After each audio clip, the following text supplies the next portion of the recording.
اور انڈیا طالبان میں کافی رسوخ کر چکا ہے، نفوذ کر چکا ہے. طالبان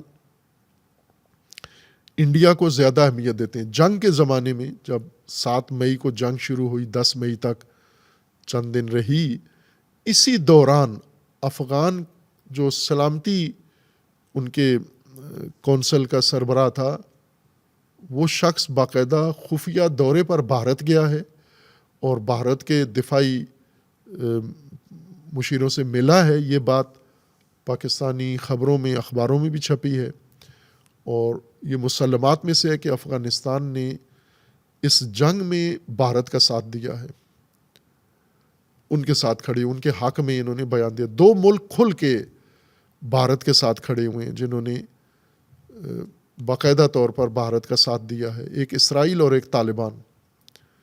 انہوں نے کوئی لحاظ نہیں کیا.